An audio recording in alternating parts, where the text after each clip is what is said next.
नमस्कार, मैं कुलदीप भारद्वाज नमस्कार इंडिया की आज रात 9 बजे की इस चर्चा में आपका हार्दिक अभिनंदन करता हूं। आपको मालूम ही है, संसद का सत्र बेशक 3 दिन पहले कल ही समाप्त कर दिया गया था, जिसके बारे में हम कल जानकारी आपको दे ही चुके थे।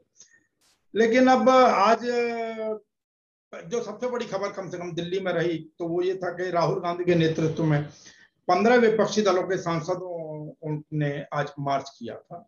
वो लोग विजय चौक तक गए थे मार्च करते हुए। अब वहां पर जो आरोप लगाया गया है कम से कम इस समय वो ये है कि, और खासतौर से जो मल्लिकार्जुन खड़गे हैं, जो कांग्रेस के नेता, विपक्ष के नेता राज्यसभा में, उन्होंने कहा था कि भाई सरकार ने चाहा ही नहीं था संसद की कार्यवाही को चलाना। वो कहते हैं हमने तो लगातार पेगासस जासूसी प्रकरण और किसानों का मुद्दा, महंगाई समेत इन तमाम मुद्दों के ऊपर हमने तो चर्चा करने का प्रयास किया, लेकिन विपक्ष ने जो सरकार ने जो कुछ किया वो कोई काबिल तारीफ नहीं बल्कि मजम्मत करने लायक। उन्होंने कहा कि उन्होंने राज्यसभा में बाहर के लोगों को बुलाकर सांसदों के साथ न केवल बदसलूकी की बल्कि महिला सांसदों के साथ भी बदसलूकी की गई। तो इसको लेकर आज काफी तानातानी हालांकि वो लोग कर रहे हैं, जो सत्ता पक्ष है वो दिखा रहे हैं बार बार कि भाई वेंकैया नायडू किस तरीके से भावुक हो गए, रोने लगे।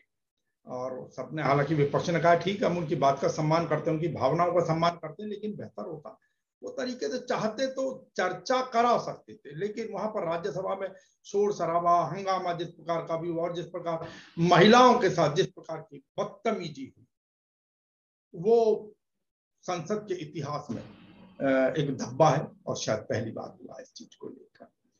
अब उससे आगे अगर मैं थोड़ा सा बढ़ूं, आज दिल्ली के अंदर जैसा मैंने अभी बताया, कांग्रेस की तरफ से धरना प्रदर्शन रैली हुई।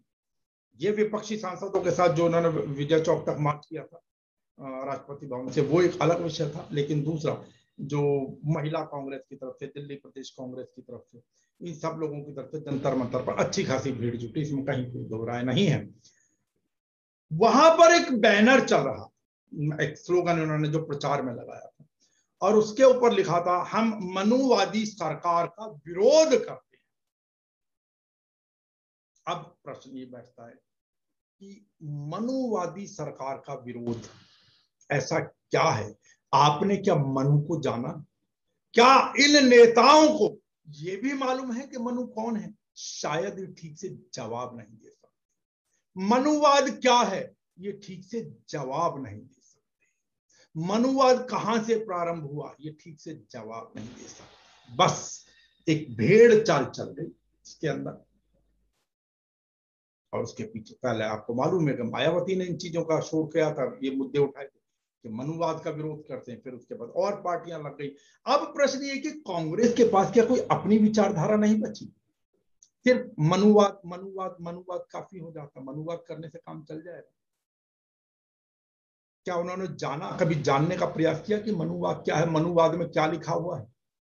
या जो भी भ्रांतियां फैलाई गई बीच के अंदर, अगर कोई स्वीकार करता, हालांकि मेरे साथ एक चर्चा के अंदर उनकी दिल्ली प्रदेश की एक महिला नेत्री है प्रियंका, उन्होंने स्वीकार अगर कुछ गड़बड़ियां की गई हैं इन चीजों के अंदर, ये वास्तविक मनुवाद नहीं है। अब सवाल ये उठता है कि अगर ये वास्तविक मनुवाद नहीं, वास्तविक मनु नहीं है, मनुवाद नहीं है, जो कुछ भी फैलाया गया वो मनु को और मनुवाद को बदनाम करने के लिए कुछ चीजों को जोड़ तोड़ दिया गया, तो क्या एक ये राजनीतिक दल की जिम्मेदारी नहीं बनती कि अगर कुछ गलत हुआ है तो उसके विरुद्ध आवाज उठाई जाए? या आप भी बस भेड़ चाल? आप राजनीतिक दल हैं, पुराने दल हैं, राष्ट्रीय दल हैं, आपका तो सबसे पहला कर्तव्य बनता है जब हम ये कहते हैं कि ये समाज, ये वर्ग समाज का ये हिस्सा ये दवा कुचला रहा है, इनके साथ अन्याय हुआ और उनके लिए फिर हमें ये योजनाएं लानी है, इसी प्रकार हमें उनका सहयोग करना है। तो जब आपको मालूम है, सबको मालूम है वास्तविकता तो ये कि भाई ये मनु या मनुवाद नहीं है जिसको आप कहकर फैला रहे हैं, आप लोगों को जानकारी नहीं, तो फिर वो ऐसी भ्रांतियां जिससे समाज के दो आपसी लोगों के अंदर, भाई बहनों के अंदर, सामाजिक एक ही समाज के दो हिस्सों के अंदर वैमनस्यता बढ़ती हो, विवाद होने की संभावना होती है, तो उसको दूर किया जाना चाहिए या उसको और हवा देंगे? सवाल ये उठता है।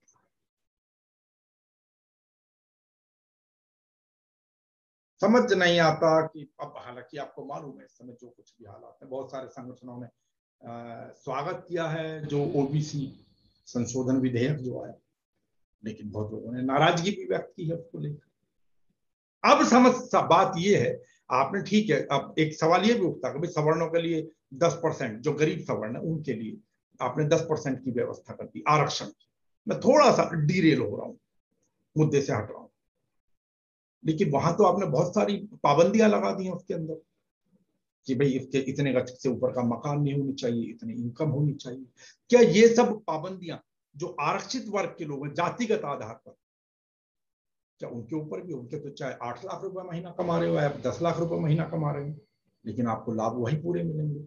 आपकी चाहे पिछली 3 पीढ़ियां राजनीति में मंत्री बने होंगे, आपकी चाहे पिछली 3 पीढ़ियां गजेटेड ऑफिसर ऊंचे ऊंचे पदों पर रहे हो, और आपकी सबकी रिश्तेदारियां गैर आरक्षित वर्ग में हो रही, लेकिन फिर भी आपने लाभ वही लेना।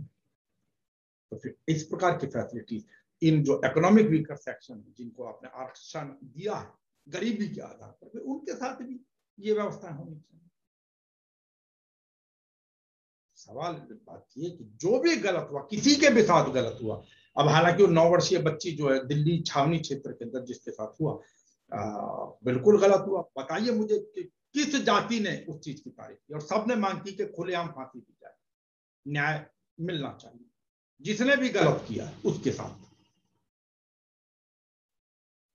लेकिन अब राहुल गांधी भी हो गए, केजरीवाल भी हो गए, बाकी लोग भी हो गए, फिर उसी चीज को लेकर धरना प्रदर्शन, चलो कीजिए, अच्छी बात है, लेकिन प्रश्न ये क्या इसी प्रकार की आवाज जो एक पुजारी राजस्थान के अंदर जला दिया गया था, जलाकर मार दिया गया, क्या इतने धरने प्रदर्शन उस समय कांग्रेस ने किए या बाकी लोगों ने किए? यहां क्योंकि अब नहीं करना चाहिए, बिल्कुल ठीक किया यहां पर, और भी कीजिए, लेकिन वहां भी करने चाहिए। सवाल ये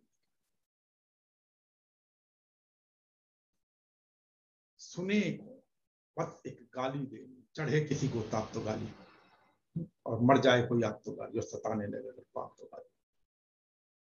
ऐसे मेरा निवेदन है समाज के बाकी वर्गों से, मनुस्मृति को पढ़ें, समझें, जाने कौन है मनु महाराज या कौन थे मनु महाराज, क्या व्यवस्था की थी उन्होंने। इस ही विषय के ऊपर कल नमस्कार इंडिया पर रात को 9 बजे बेबाक चर्चा करूंगा। तब तक रहें स्वस्थ, बाहर निकलें सावधानी पूर्वक निकलें, और फिर भाई मास्क को यहां से यहां तक लगा कर। नमस्कार।